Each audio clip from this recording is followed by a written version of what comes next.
Hey everyone, it's Ben Hardy here, and in today's video, we're going over some reports that detail what is happening in the dealership world. Before we get into this video though, as always, if you want to save time and money the next time you purchase a car, link to my car buying guide in the description down below. And then if you want to see more videos just like this, then I recommend you subscribe because I post content every single day. Let's get into it.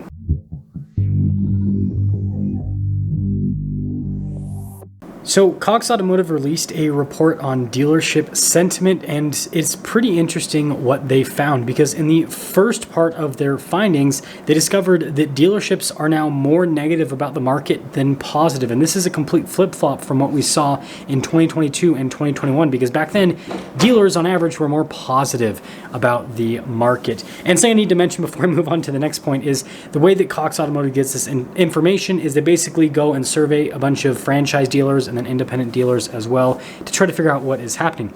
Now, the next part about the report that's pretty interesting is dealership profits.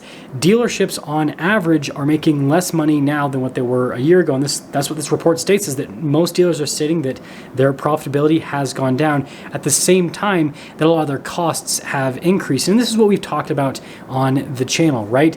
Dealers now have to discount new inventory, so they're not making as much on a per car basis.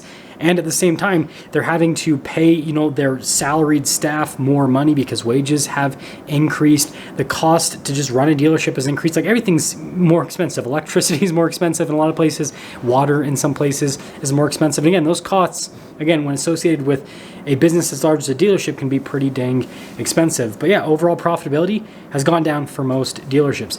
Now, the next part about this report that I think is pretty interesting is dealerships ranking why they think that customers are not buying. And I first want to talk about the ranking that was seen in 2022 and then talk about 2023.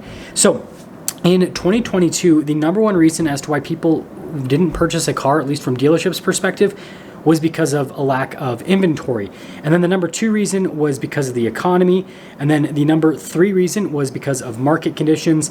And then the last two reasons were interest rates and credit availability. Okay, so that's 2022, right? So basically, the biggest reason why people didn't purchase a car is because they just couldn't get a car.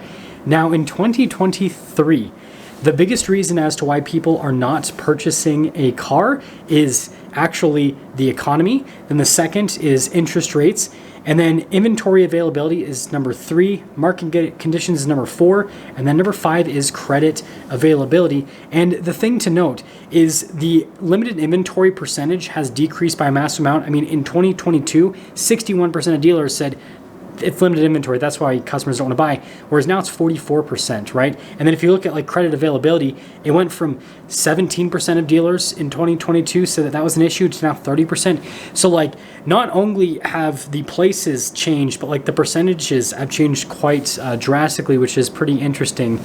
And so it's just, again, this is just what dealers think is happening, but I mean, it really does show kind of what's happening in the car industry and why certain consumers are buying and why other consumers are not purchasing. And then the last part of this report that I actually find really interesting is with electric vehicle sales. So franchise dealers apparently are reporting that EV sales are just not doing all that well. And then the independent dealers are stating that EV sales are slightly better this year compared to last year. And my 2 cents on that whole side of things is, if a dealership specializes in selling used EVs, that's actually a really good market to be in right now, especially if you purchase Tesla's post price cut, right? Because then that means that you're in a really good position in these Teslas, right, when it comes to pricing. And so then you can, move the units pretty well. But when it comes to, franchise dealers that sell EVs brand new that are obviously not Tesla, well, those cars are not really selling all that well. The only EVs that I see that are really selling well in the market on the new side of things is Tesla Model 3 still doing really well, Tesla Model Y, obviously, but again, they don't have dealers. On the dealership side of things, Chevy Bolt, and then the Cadillac Lyriq.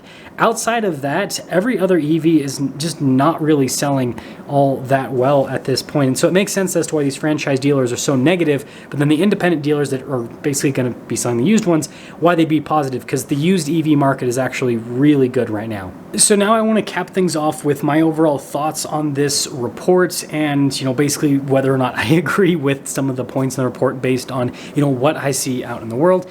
And for the most part, part, I do agree with what dealers are stating in the report, but I do think that some of the things in the report, especially the reasons as to why people are not buying, are kind of, not as at the top of the list as they should be. So for example, on the credit side of things, I think that's a much bigger issue than what dealers think, because again, it was like 30% of dealers said that was a reason as to why buyers aren't buying right now. And I think it's actually a much larger reason. Now, it's not because the people can't get approved. There's a very large group of people that not only could get approved on a car and can afford today's car payments, but they don't want to afford today's car payments. Now, I guess you could also lump that into the economy side of things, but it's more on the credit side of things, because it's like they just don't want to pay the car payment because of where car prices are and where interest rates are, right?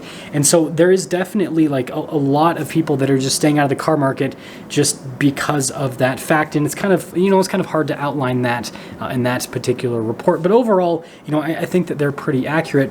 The last thing that I do want to mention, though, is on the dealership profitability side of things, because there are actually some dealers that are making more money today than what they were making over the course of the pandemic. And I know that you might be confused, because I just stated that dealers now have to discount vehicles, and on top of having to discount vehicles, right, the cost to run a dealership has increased over the course of the last few years. But there are some dealers that decided to not charge over MSRP on their vehicles over the course of the pandemic. Because they didn't charge over MSRP, it actually puts these dealers in better standing with their respective manufacturers. And this is something that I have talked about in previous videos. And these dealers are actually getting extra allocation of special vehicles that are still selling really well on the market. This is something that I consistently hear, where these dealers will tell me, yeah, we were getting this much allocation, and then the manufacturer just came out of nowhere and just gave us a whole bunch of extra allocation. And, then I'll go to another dealership that has that exact same franchise, and I'll be like, hey, did you guys happen to get any extra allocation with this particular car? And then they'll be like, no. And again, it's obviously going to be a case-by-case basis, but what I have noticed is that the dealers that didn't charge over MSRP, it seems like they're getting extra allocation, whereas the dealerships that did charge over MSRP, or, still there's some dealers that do still charge over MSRP on cars, they're not, getting as, preferential treatment, it seems. And so this actually could explain why some dealers are more profitable right now, because it's like, if they never charged over MSRP, then they're basically selling cars at the same price that they were selling over the course of the pandemic. But now, because new car sales have increased, they're selling more cars, and they're getting extra allocation with the specialty vehicles that typically have larger profit margins. And so then it's just better overall for those dealers. But obviously the dealers that charge over MSRP, well, going from over MSRP to MSRP or potentially under MSRP, right, that's going to be a big profit hit. Anyways, that's going to sum things up with today's video. Let me know what you guys think about this whole dealership sentiment thing. Do you think that dealers are right to be worried about, the market moving forward, or do you think that they're blowing this out of proportion and the market's not nearly as bad as they are saying? I'll see you.